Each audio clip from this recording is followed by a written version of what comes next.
Anos 2000, virada para o século 21, o universo do rock era balançado tanto pelo chamado emocore de bandas como Simple Plan, Linkin Park, que fazia aí o new metal, e também havia aquelas bandas que eram chamadas como a salvação do rock, como é o caso do Strokes.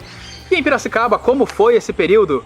E aí galera, sejam muito bem-vindos para mais um episódio do Lugar Onde o Rock Não Para, hoje trazendo uma galera que movimentou aqui os anos 2000 em Piracicaba. Não é isso, Vitor Cortiel? Tem que falar o sobrenome porque tem outro Vitor ao seu lado. É isso aí, Rafa. Estamos aqui mais uma vez no Engenho, esse espaço aqui para trocar uma ideia com a galera. Agora chegando nos anos 2000, indo para a parte final, né? Os últimos programas aí do projeto. Hoje 2000 e depois 2010. Estamos chegando ao final já com uma galera que fez muito barulho em 2000 e ainda está na atividade. Vou começar aqui pelo Luca Funes, à minha direita. Luca, bem-vindo, obrigado pela presença. Obrigado, valeu. Massa, estamos aí, trocar uma ideia, tentar lembrar, né? Porque eu não lembro de muita coisa, mas vamos que vamos. Vou te ajudar um pouquinho, uma banda importante do período foi o Soulstripper. É o que dizem, né? Cara humilde, né? É o cara humilde. É o que todos dizem, inclusive com passagem pela MTV, uma banda que fez um barulho aí, né, cara? Tivemos algumas, acho que foram duas indicações, né, no prêmio no VMB.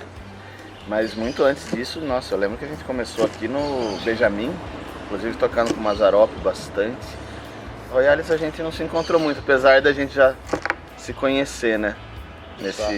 Nessa época aí, mas não chegamos a tocar muito. Mas foi isso, a gente passou por Benjamin, depois teve Caim aqui, né? Algumas coisas desse tipo. Tocamos em Americana junto também, né? Americana, fizemos estragos. Cara, quando eu penso em Soulstripper, uma coisa que vem muito na minha cabeça, assim, a banda teve muitas views aí no YouTube, mas no ambiente digital foi uma banda que funcionou muito bem, né? Como é que isso surpreendeu vocês de alguma forma? Surpreendeu muito, porque na verdade não foi nada planejado, né? Inclusive entrar na MTV também nunca foi nada planejado. E o lance do YouTube aí, da internet, foi que uma vez o Paul, né, o Paul Domingos, que é o diretor do clipe, ele encontrou com o Bruno no metrô e falou, posso fazer um clipe da música suas? Ele falou, cara, mas a banda já até acabou, tá ligado? Ele tava meio parado assim. Ele falou, não, pode fazer, beleza. Daí o cara fez, falou, só precisa de R$200 pra pagar a fantasia do menino lá do Banana. E a gente deu. Daí ele fez. Fantasia de banana? Cara, você acredita? E daí ele jogou na internet e de repente começou aquele boom. Um dia, acho que 2 dias tinha 1 milhão. Daí foi indo, daí a gente resolveu voltar para aproveitar os últimos minutos aí de respiro da banda. Legal. Vitor Barrichello, à direita aí do Luca. Vitão, você passou por bandas importantes também como Ultra Seven, como Fungi. Como é que foi esse período para você? O que você lembra dos anos 2000? Cara, foi bom ter começado com o Luca, porque fui puxando na memória que esse período eu não tava fazendo nada.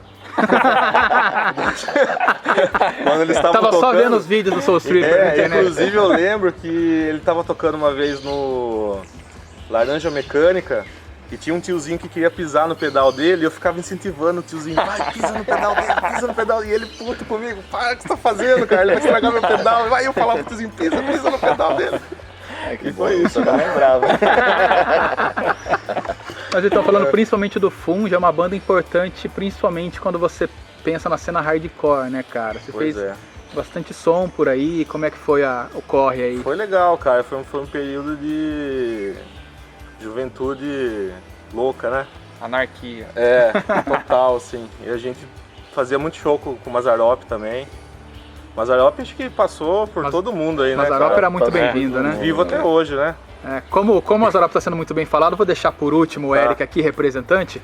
Chamar agora o Fá. Lima, obrigado pela presença, cara, um prazer aí. Prazer é todo meu. E, impossível, você aí, tem o Namarra até hoje, uma banda que começou lá atrás e continua nativa.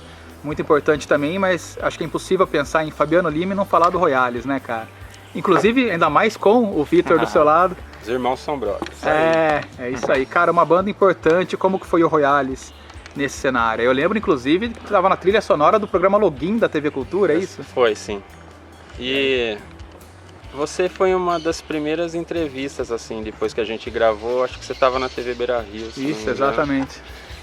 Foi demais, assim, foi uma experiência muito boa, foi o primeiro trabalho sério, focado mesmo para produção de CD, clipe e todo o trabalho gerou resultado. Então, até onde durou o projeto das ideias, os ideais que a gente planejou, conseguimos tudo. Foi excelente, cara. Foi uma puta experiência, onde eu comecei também a compor bastante, com a ajuda do Ronex, né? E até às vezes fica um pouco difícil para falar assim da banda por conta de tudo que aconteceu, mas foi a melhor coisa da minha carreira assim de músico, foi ter tocado e ter iniciado, fazer parte de todo esse projeto Royales, assim, tudo que a gente conquistou. Inclusive o lance do login foi muito legal. A gente foi tocar na Cultura, que é um canal que eu sempre admirei. Sim. Nossa, tocando horário nobre ali todo dia, 7, 8 horas, não lembro, mas Um programa lá. que tinha uma linguagem legal, voltada ao público jovem, né? Que era o público-alvo alvo da banda também. Foi muito bom, cara. E durou bastante tempo, a gente conseguiu fazer muita coisa com a banda, foi bem legal. Legal. Eric Vicente, cara, Mazzaropi contra o Crime, eu lembro de eu saindo de casa aos 15, 16 anos para ver um show do Mazzaropi. Caramba. É uma banda que é importante, pode ser percebida aqui.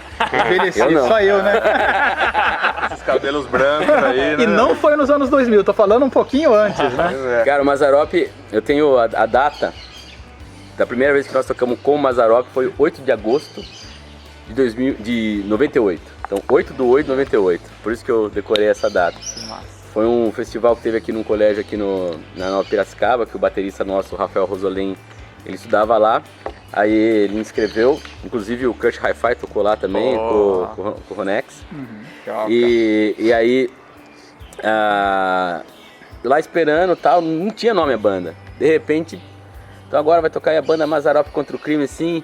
Aí o Rafão, né, que é o Rafael Rosolém, falou assim, é nóis, cara. Eu falei, pô, como assim é nóis, cara? Que nome é esse, mano? E aí, desde então, a gente começou a tocar em 98. E daí, se vocês chamaram aqui pra gente falar do ano 2000, nosso primeiro EP, que chamou O Jornaleiro, é exatamente de janeiro de 2000. Lançamos ele em janeiro de 2000.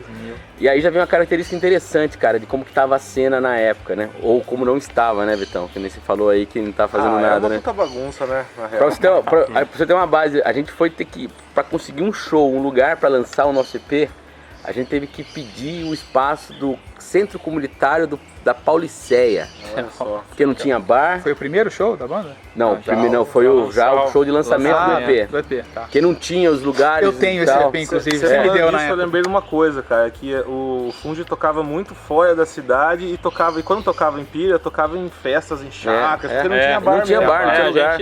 Eu lembro de ter tocado com o Fungi. Inclusive, Antes do Namarra, Los Carburando ainda. Pode crer. É sempre assim, festa Era que o mesmo. pessoal Era mais organizava. festivais fora da cidade, Limeira. Eu acho que era numa chácara, mas eu nem Festa de lembro. faculdade, a galera tava tirando a faculdade nessa época, então acabava fazendo as festas de faculdade, também Isso. tocava e tal, né? E o nosso lançamento, o Fungi tocou. Eu me lembro do Fungi tocando no lançamento do EP do Mazzaropi. E, cara, era uma situação bem complicada. É legal você ter começado pelo Soul Stripper, porque o Soul Stripper, ele inaugura a geração que começou a saber usar a rede social, porque Que a era nossa algo bastante geração, novo, inclusive, que a na nossa época, geração não sabia. É. Então o Soul Pegou essa Stripper, transição, ele né? pegou a transição. Nós, cara, somos do abismo que teve entre a época do CD, da terra de ninguém e depois da vinda do streaming, entendeu? Do Facebook. Esse período de terra de ninguém aí, que é quando já não vende mais CD, daí todo mundo tá baixando o MP3, ao mesmo tempo você tinha um MySpace, mas você não conseguia monetarizar aquilo, porque ele não era... Que não foi uma rede que pegou. Que não foi uma coisa que pegou, né? Não muito tinha o difícil streaming, de então fazer, de você tinha ali acessar, era pesado. era um caos, cara. Programa virtual também, era bem forte. Mas aquele período era meio caótico, assim, você não conseguia... ao mesmo tempo que você tinha aquela coisa assim, vou fazer que nem o Mazzaropi mesmo, ele lançou um EP, aí em 2001 nós lançamos um CD, que é o Deu Branco, aí um CD prensado, tudo, e que não deu em nada porque, já ninguém mais estava afim de CD, tinha que basicamente distribuir CD, entendeu? Então, assim, nós pegamos um período de transição, cara, que eu sempre falo, assim, que o marco da retomada que depois vocês vão falar a partir de 2010, né, que é o outro pessoal, é quando vem o Agente Orange aqui em 2010, em abril de 2010, não esqueça também, que tocou com o Royales lá na Carlos Botelho, no Music. E a partir dali, cara, e o Mullet Monster Mafia, que tem importância pra mim, o Mullet fundamental tocou nesse nisso, dia também, tocou lá também, que assim, o Mullet, veja só, cara, uma banda, porque na época tava tudo cover, né, você lembra? Sim, tocar, era sim, tudo cover, tal, ninguém tava produzindo música Era autoral. uma grande característica, Era não uma tinha característica produção desse período. autoral. Exato. Aí veio o Mullet, instrumental, trio, surf trash. O cara falou, pô, se os caras estão fazendo instrumental, surf trash, tal, eu posso fazer qualquer coisa. Fazendo show fora, inclusive. Pô, se os caras estão nele, o que eu tô fazendo? Por que eu tô tocando cover, né? Por que eu tô tocando cover, cara? Então eu acho que o Mullet tem essa importância que é... Total, foi inclusive o Neri que convidou o Royales pra tocar nesse dia. Sim. Foi surreal, porque, nossa, eu ouvia a gente Orange quando eu era moleque, né, cara? E a galera assistindo o nosso show ali, foda, mano. Cara, legal você falou, Eric, da questão da rede social, né? Que é uma geração que passou por essa transição e acho que não era uma ferramenta muito usada para divulgação ainda das bandas, ainda Sim. nesse período. Como vocês faziam para divulgar o show? O Soul Stripper entendeu muito a questão da rede social e ganhou muito com isso, mas como que era?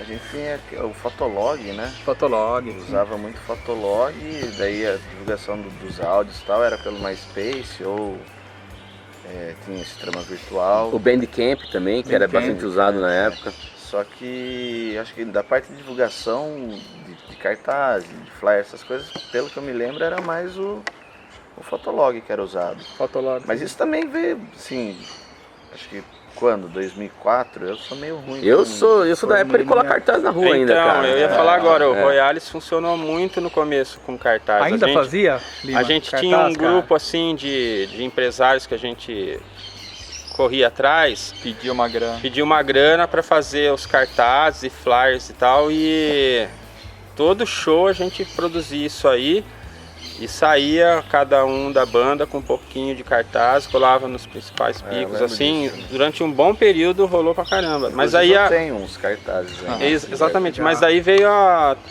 começou a miar, né, porque todo mundo já tava só no celular, né, cara. E tinha uma outra coisa, eu falei assim, que era difícil ter espaço, mas mesmo nessa época, ainda tinha o Garage como bar, tinha o Chaplin.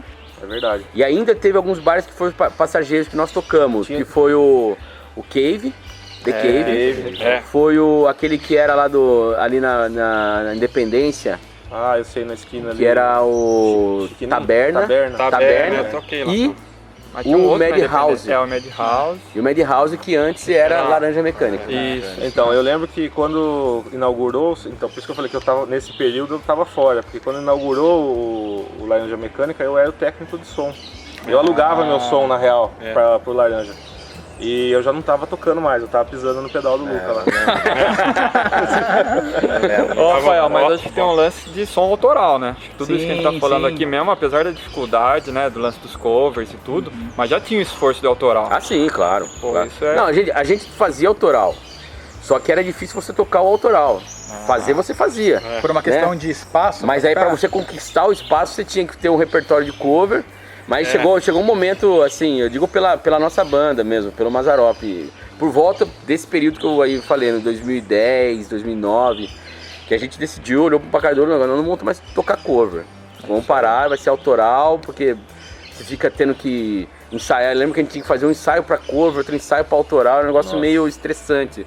Assim, né, e a banda era só diversão, né, então assim, você fazia, mas cara, Ia jogando aos poucos as autorais, assim, no show. Eu lembro, isso, porque toda banda autoral tinha, assim, algumas releituras. Tinha aquela lá de coisa música meio- consagrada. Vocês tocavam A Bob, gente Bob tinha, Marley, a gente né? tinha um monte É. de cover também, Ele cara. tocava- não, e era aquela coisa meio, ei galera, agora a gente vai tocar uma música nossa aí, dá licença, né? Desculpa aí. Vocês permitem aí, cara, desculpa aí A gente, ferrar com o rolê aí, a tá? gente já tocava sem falar nada pra ver se enganava. Quem será que é essa banda aí? né? Quem será que é esse som? Galera, já que começamos a falar aqui do som autoral, a gente volta daqui a pouquinho, vai ter uma nova edição, um novo programa em que a gente vai falar dos temas que as bandas abordavam em suas composições aí autorais e também as influências. Já que falamos de cover, vamos falar das influências de cada uma dessas bandas. Fica por aí que aqui o lugar é onde o rock não para. Aqui o rock não para em momento nenhum.